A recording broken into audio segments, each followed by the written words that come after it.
Welcome to Mark Bajerski YouTube channel. I think the music's a bit loud, but hey ho, I'm not going to go over there and turn it down. I quite like it.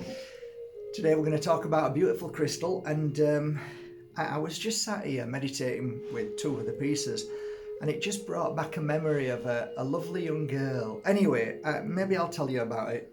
White Scolocite. I don't have many, just a few beautiful pieces, but hey ho, they're there and they're gorgeous. They look like feathers, almost. Gorgeous, really, really beautiful. I've loved working with this crystal over the years. You get a kind of pinky tinge sometimes, pink Scolocite, and then you've got this white, and yeah, this white has been particular.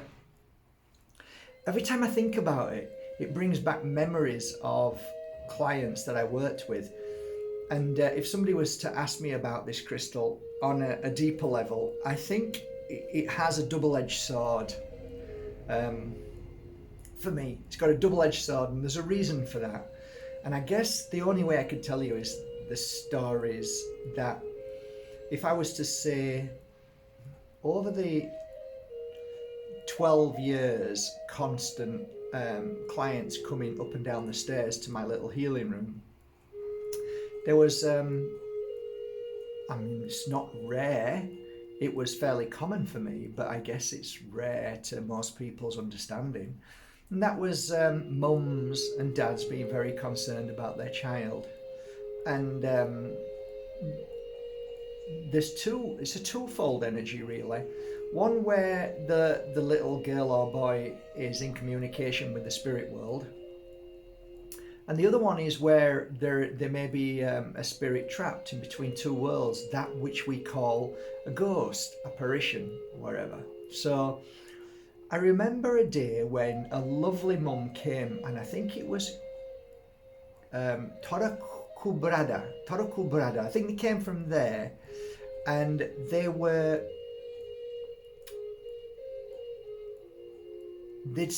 they'd just bought a place kind of high up, not on the front, higher up. So it might have not have been exactly there, but it was higher up in the campo. So it was an old campo house. And anyway, mum came, sat down, and no child, just concerned.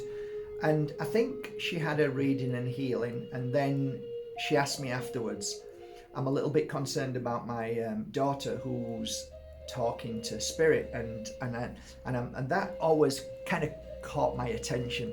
Like, okay, like I had all my life from 0 to 12 years old of being absolutely petrified of a spirit at the bottom of my bed, under my bed, or in the wardrobe. And you know, counselors and psychiatrists and psychologists will tell you that's because you've been abused by a father. Yeah, I was abused by a father, but there was something at the bottom of my bed, and there was something what were pushing down on me really badly, and there was something in the wardrobe, and I did feel spirit in the room. So yeah, you can make of that what you will. But what I found interesting is that this beautiful girl had no fear, none at all. So at that point I was trying to understand the fear, and why is it that some children kind of are fearful and some children aren't. So she asked me, what would you do? Sell the house? Because they'd only just bought the house, and it started when they moved into the house. So like I did it, like I would never push myself or invite myself, but I said, if you'd like me to come and have a look at the house, I could maybe just try and attune and see what I can feel free of charge. I can't promise anything, but I'll come. And she said, oh my God, would you? Yeah, absolutely. And I think I went on a Sunday, if I remember rightly. Might have been, yeah, it would have been probably Sunday. So I remember going through this house up and down, and you know, before I met the little girl, I just went around and started feeling what kind of energy is in this house. And again, it's a double-edged sword, and I'm coming to the point in a minute.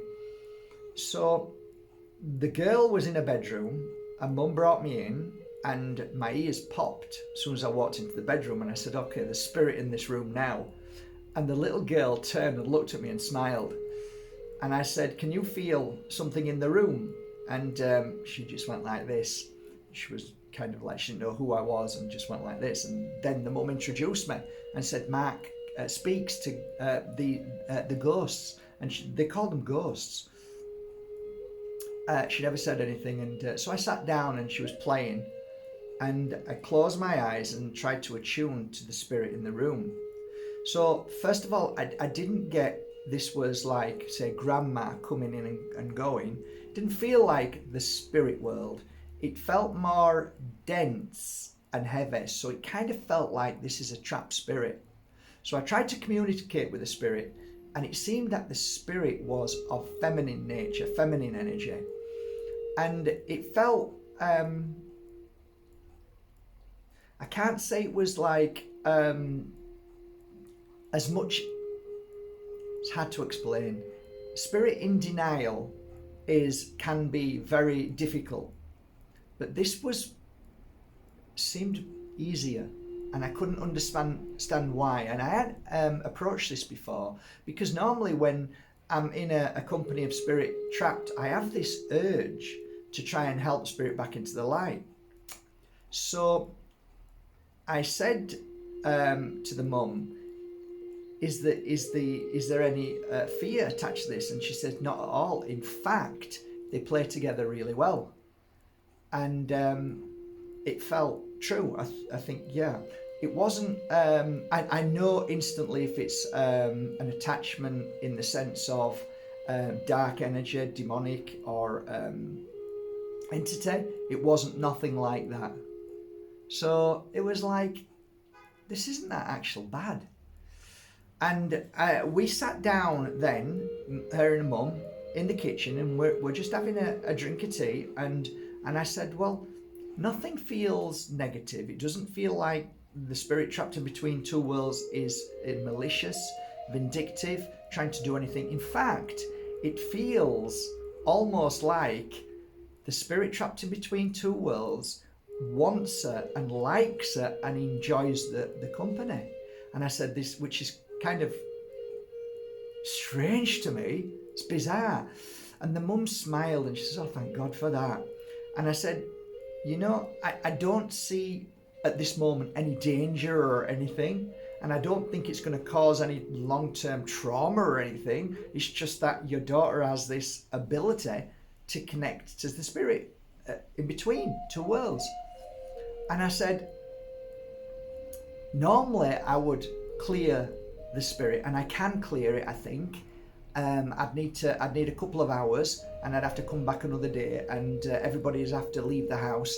And I said, and I think, you know, with what I've learned over these years, that I think I can clear this spirit. And she looked at me and she went, oh. And I'm like, do you want me to clear it? And she said, well, actually my daughter is happy. And I'm like, well, if she's happy and the spirit in denial is happy, I don't really know what to do.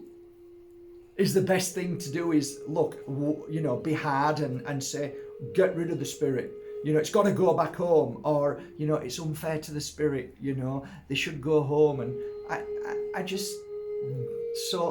I went away and I said, you think about what you want to do. It's nothing to do with me. I'm here if you need my help. And she rang me back a couple of days later, and they decided to keep the spirit there, and they were happy. So although I was a bit, I kind of, it was a bit weird, but I kind of got it as well. So it's different from the spirit world, that they're able to come and go, but spirit trapped in between two worlds ain't going nowhere. They just stay there in that energy field somehow. The moral of the story is that I went back. I said, is it okay if I come back in like a week? And I'd worked with one crystal, which was actually this crystal. And I gave it as a gift to the little girl to wear. And Mum said, what is it? And I said, it's a crystal that I feel is a protector, but also it's a connector to her higher self. So it's just beautiful, and it's a divine crystal. The little girl never took it off. They lived in that house, I think, about 7 years. And when the girl got older, she was in her teens. She'd gone somewhere. I don't exactly know where it was. It might have been London to study or something like that. So it wasn't like after that there was any issue. In fact, the girl had lost her connection after so many years, and then everything all stopped, and she wasn't feeling anything in that sense in the house. So it kind of like ended up a happy ending rather than traumatic for the child, and for somebody saying there's something wrong with your child, you need to put them on medication, So I guess what I'm saying, after a long story, and I hope you appreciate this story, it's a loving story. So Scolocite, white, I believe it has great energy. It's wonderful to connect not only to the spirit world, but to connect to your higher self. It's divine in energy. It's powerful. It feels like if I want to connect to my mum, I'll wear it.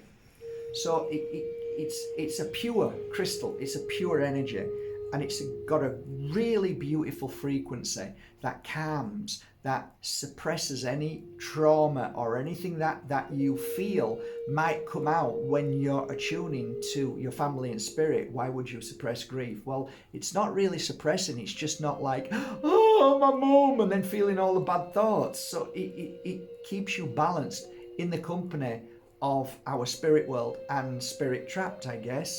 I can say that, safely say it. Anyway, that's it. I just thought I'd share that story with you. It's a beautiful crystal. I wish I had more, but I can't always get crystals and as many as I want. So I've got 1, 2, 3, 4, 5, 6, 7, 8, 9 beautiful pieces, and I'm going to stick them on the website hopefully today or tomorrow. I've worked on them about 8-9 weeks now. I think they're ready, and I just think they're gorgeous. I absolutely think they're beautiful. And I love working with their energy. And before I put them on the website, right now, I'm going to sit and meditate. I'm going to put one on, and I'm going to call for my mum and hope she gives me a hug. That would be nice. And that's it. I'm wishing you a lovely day. Take care, everybody.